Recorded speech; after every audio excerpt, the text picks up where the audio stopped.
बिस्मिल्लाहिर्रहमानिर्रहीम। अस्सलामुअलैकुम students, welcome to my YouTube channel. आज हम करेंगे प्रिलिमिनरी इन्वेस्टिगेशन जो आपकी जो है ना एसडीएलसी की फ़ेज़ 1 में है। तो इसका बेसिकली क्या कॉन्सेप्ट है और उसके क्या क्या फंक्शंस है जो ये जो फेज़ है वो परफॉर्म करती है।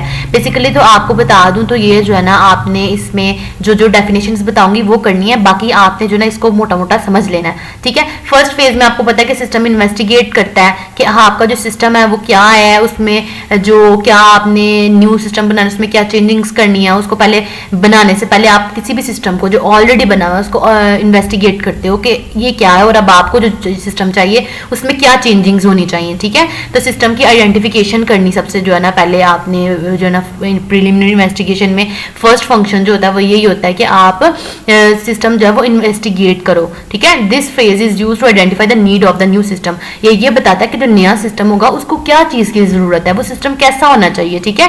और ये बहुत इंपॉर्टेंट स्टेप है, ठीक है। नेक्स्ट देखें सिस्टम स्कोप क्या होता है कि आप जो सिस्टम बना रहे हो वो किस स्टेज पे जाएगा, ठीक है। The scope of system is defined at this stage. वो बताता है कि क्या स्कोप जा रहा है जो आप सिस्टम बना रहे हो, ठीक है। The scope of a system can be reduced due to financial and political problems. कहते हैं इसका स्कोप जो होता है वो आप रिड्यूस कर सकते हो आपकी फाइनेंशियल या पॉलिटिकल प्रॉब्लम्स की वजह से, ठीक है। तो नेक्स्ट है ऑल्टरनेट सोल्यूशंस क्या है। The system may be developed by many ways. कहते हैं सिस्टम हो सकता है मुख्तलिफ जराए से आपने बनाया है, किस तरह से आपने बनाया। This step identifies all problems possible ways to develop a system. ये स्टेप आपको बताता है कि कैसे सिस्टम आपका वो बना है, ठीक है, और उसके पॉसिबल वेज बताता है, ठीक है। It is use to select the best solution that fulfil the requirements. और फिर ये बताता है कि आपके पास सिस्टम कितने वेज से आप बना सकते हो और इनमें सबसे बेस्ट कौन सा रहेगा। फिजिबिलिटी स्टडी क्या कहती है। फिजिबिलिटी स्टडी ये आपका इंपॉर्टेंट शॉर्ट है, ठीक है। A system must be affordable and acceptable for the organisation. ये सिस्टम आप जो भी बना रहे हो वो जो ऑर्गेनाइजेशन है वो एक्सेप्ट भी कर सके और उनके लिए अफोर्ड भी तो वो कर सके ना जो सिस्टम बन रहा है, ठीक है। वो ज्यादा कॉस्टली ना हो कि कोई उसको बाय भी ना कर सके, ठीक है। अब feasibility study is used to find whether the proposed system is feasible. तो ये फिजिबिलिटी स्टडी यही बताती है कि जो आप सिस्टम बना रहे हो आया कि वो दूसरे बंदे इजीली इस्तेमाल कर सकते हैं, वो उसको अफोर्ड कर सकते हैं, वो उसको एक्सेप्ट कर लेंगे, ठीक है। This decision depends on different issues such as financial and time limits. कहते हैं इसमें इशूज भी आ सकते हैं भाई, कौन से फाइनेंशियल या फिर वो जो है ना फाइनेंशियल लिहाज से, ठीक है, कि माली लिहाज से उसमें प्रॉब्लम्स आ सकते हैं या फिर उसकी टाइम लिमिट्स के लिहाज से, ठीक है। और उसके बाद प्रिलिमिनरी प्लान क्या होता है कि preliminary plan consist of all findings in return form of approval. Preliminary plan आपको कहता है कि आप जो है ना सारी की सारी आपको जो चीज़ें चाहिए आप उसको एक जो है ना फॉर्म में जो है ना लिख लें और उसको अप्रूवल करवा लें, ठीक है। It is called feasibility report. तो ये होता है कि आपने जो है ना रिपोर्ट बना लिया सिस्टम की साथ साथ, ठीक है। It is normally submitted to the top manager for the of the organisation. भाई जो ऑर्गेनाइजेशन सिस्टम बना रही है उसको ये चीज़ सबमिट करवानी भी ज़रूरी है कि जो आप प्रोग्राम ये सिस्टम बना रहे हो वो कैसा है और वो कैसे कैसे काम करेगा। उसकी सारी प्लानिंग बना के उनको ऑलरेडी दिखा देना कि भाई ये चीजें ऐसे बनेंगी, ठीक है। और वो जो रिपोर्ट होगी हो सकता है कि उसको जो है ना वो मैनेजर जो है ऑर्गेनाइजेशन को एक्सेप्ट कर ले या उसमें चेंजिंग्स करे या फिर उस रिपोर्ट को रिजेक्ट कर दे, ठीक है। उसके बाद नेक्स्ट फेज आपके पास है एनालिसिस फेज। एनालिसिस फेज में क्या होता है कि आप जो सिस्टम है उसको एनालिसिस करते हो जो ऑलरेडी बना हुआ है, ठीक है। और उस लिहाज से फिर आप डिटेल्स जो आपने सेलेक्ट की होती हैं उससे आप नेक्स्ट सिस्टम बनाते हो जो कि इम्प्रूव होता है, ठीक है। न्यू नीड एनालिसिस में क्या होता है, the need analysis is also called requirement analysis. इसका दूसरा नाम जो है रिक्वायरमेंट एनालिसिस है। और ये क्या करता है, it consist of all requirements of the system from user and manager. भाई यूजर और मैनेजर की जितनी भी रिक्वायरमेंट्स हैं इसके ऊपर डिपेंड कर रहा होता है, ठीक है। और देखता है कि आपने नया सिस्टम बनाना है उसमें क्या क्या चीज़ें आपको चाहिए, ठीक है। डाटा गैदरिंग टेक्निक्स, आप ऐसी टेक्निक यूज करते हैं जिसके थ्रू आप डाटा को कलेक्ट करेंगे, ठीक है। और वो हो सकता है डाटा आपने जो कलेक्ट किया है वो डॉक्यूमेंट है, कोई इंटरव्यूइंग है, ठीक है, या फिर क्वेश्चनियर्स हैं, ऑब्जर्वेशन और सैम्पलिंग वगैरह है, ठीक है। डाटा का आप किन जरिए से कलेक्ट करेंगे ताकि आप नया सिस्टम बना सकें।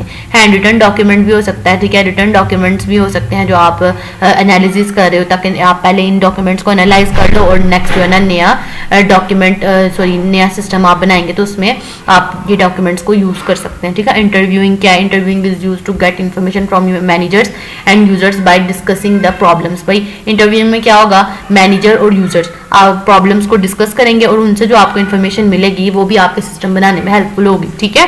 क्वेश्चनियर्स भाई क्वेश्चंस पूछे जाएंगे लोगों से, ठीक है, उनकी राय मालूम की जाएगी और देखा जाएगा पहले सिस्टम में क्या प्रॉब्लम्स थी और अब जो नया सिस्टम बनने जा रहा है उनमें जो है ना वो सारी चीज़ें फिर आपके लिए बेनिफिशियल होती हैं कि जो पहले प्रॉब्लम्स हो चुके हैं वो अब आइंदा नहीं करनी, ठीक है। ऑब्जर्वेशन है, observation is a process of watching the people while they are working. Observation जब आपका सिस्टम बन रहा है, ठीक है, तो ऑब्जर्व करना किसी चीज़ को ये होता है कि वॉच करना वो कैसे वर्क कर रहा है, ठीक है। It helps the analyse to detect problems in the current system. तो जब एक सिस्टम वर्क कर रहा है उसके दौरान जो प्रॉब्लम्स आएंगी उस चीज़ों को एनालाइज किया जाएगा और फिर उनको जो है ना नेक्स्ट सिस्टम में वो क्लियर कर लिया जाएगा ताकि प्रॉब्लम ना आए। सैम्पलिंग एक ऐसा मेथड होता है जिसमें मेथड ऑफ सेलेक्टिंग यूजर्स और units for gathering information. Sampling में क्या है भाई, सेलेक्ट किया जाता है यूजर्स को जो कि इंफॉर्मेशन इकट्ठी करके देंगे, ठीक है। और the system in a large organisation में भी इन्वॉल्व मैनी यूजर। और फिर जब ऑर्गेनाइजेशन है बड़ी और उसमें सिस्टम जो बनाना है उसके लिए फिर ज़्यादा यूजर्स की रिक्वायरमेंट है भाई, ज़्यादा यूजर्स रिक्वायर्ड है, ठीक है। उसके बाद देखें डाटा एनालिसिस क्या है। Data analysis the process of analysing the data to obtain accurate information. Analyse क्या करना है, डाटा को देखना है, ऐसा प्रोसेस जिसमें हम डाटा को एनालाइज करते हैं ताकि हमारे पास जो बिल्कुल करेक्ट इन्फॉर्मेशन है वो हमारे पास आ सके, ठीक है। एनालाइज करने के लिए हो सकता है, कहते हैं कि फॉर दिस पर्पज क्या क्या यूज़ कर सकते हैं हम, डाटा फ्लो डायग्राम या फिर फ्लो चार्ट्स। भाई डाटा डायग्राम होती है डाटा फ्लो और फ्लो चार्ट्स, जिसके थ्रू आप जो डाटा होता है उसको आप जो है ना फ्लो चार्ट के थ्रू बताते हो कि ये वर्किंग होगी, इसके बाद ये वर्किंग और नेक्स्ट ये हम परफॉर्म करेंगे, कैसे ये सिस्टम वर्क करता है। इससे आपको अंदाजा हो जाता है कि जो सिस्टम बन रहा है उसमें क्या चीज़ें रिक्वायर्ड हैं और उनको हम कैसे फुलफिल कर सकते हैं। फिर एनालिसिस रिपोर्ट है। Analysis report is produced at the end of the system analysis. जब आप सिस्टम एनालाइज कर लेते हो ना, फिर सबसे एंड पे आपने रिपोर्ट बना के देनी है, सिस्टम में क्या क्या चीज़ें थी, आपको क्या क्या कमियां लगी हैं, आपने क्या क्या चीज़ें ऐड करनी है और फिर आपका सिस्टम जो ना अच्छे से वर्क कर सकता है। फिर वो एनालिसिस की रिपोर्ट बना के देते हैं कि हमने ये एनालिसिस किया है, इसमें क्या क्या चीज़ें चाहिए, ठीक है। It must explain the current system. ये बताएगा कि आपके पास जो मौजूदा सिस्टम है वो कैसा है और जो प्रॉब्लम्स हैं वो एक्सप्लेन करेगा कि करंट सिस्टम में जोन सी हैं और नेक्स्ट ये बताएगा कि जो करंट में है वो नहीं होनी चाहिए, ठीक है। तो it should describe the requirements and recommendations for new system. तो ये न्यू सिस्टम के लिए रिक्वायरमेंट्स बताता है कि नए सिस्टम में क्या क्या होना चाहिए उस लिहाज से, ठीक है। डेटाबेस डिजाइन है, इसमें दो फेजेस होती हैं, एक होती है लॉजिकल फेज, एक होती है डिजाइन फिजिकल डिजाइन, ठीक है। लॉजिकल डिजाइन में क्या होता है कि आपने जो सिस्टम बनाना है ना, आप उसका एक इमेज बना ले, सोचे अपने माइंड में आपने एक इमेज बना लिया, वो आपके पास लॉजिकल डिजाइन है, आपने अभी बस सोचा ये चीजें ऐसे ऐसे होंगी, ठीक है। अब वो जो आपने लॉजिकल डिजाइन सोचे हुए ना ज़हन में कि हमने ये इस तरह से ये सिस्टम बनाना है, उस लॉजिकल डिजाइन को जब आप बना लेते हो, ठीक है, तो वो आपके पास हो जाता है फिजिकल डिजाइन, जब आप उसको एक फिजिकल फॉर्म दे देते हो, ठीक है। Physical design describe how the propose system will deliver the capabilities specified in the logical design. जो लॉजिकल डिजाइन आपने सोचा है, जो आपने बनाया है, उसको आप फिजिकल में कन्वर्ट करते हो, ठीक है, और ये आपके पास होता है फिजिकल डिजाइन। और रिपोर्ट क्या होती है, रिपोर्ट शॉर्ट आपको आ सकता है, detailed report is prepared at the end of the design phase, it is also submitted to the higher management for approval. कहते हैं कि जो आपने रिपोर्ट बनाई है आपको चाहिए कि वो सबमिट करवाएं ताकि जो डिटेल है अगर उस रिपोर्ट के ऊपर होगी तो फिर अगर आप सबमिट करवा देंगे हायर मैनेजमेंट को तो वो अप्रूवल दे देगा कि जो आपका सिस्टम है वो बिल्कुल करेक्ट है, ठीक है, और वो अच्छे से वर्किंग कर रहा है कि नहीं, ठीक है। यह था आपका आज का टॉपिक, होप सो आपको समझ आ गई होगी। तो आप जो है ना अपनी राय दें मुझे, आपको समझ आती है मेरे लेक्चर्स की और आप इसको कितना जो है ना बेनिफिशियल आपके लिए हो रहा है, ताकि मैं नेक्स्ट आपके लिए मजीद अच्छे से अच्छी वीडियोस अपलोड कर सकूं। तो हमारे चैनल को लाइक करें, सपोर्ट करें इसे और अपने फ्रेंड्स के साथ शेयर करें। अल्लाह हाफिज़।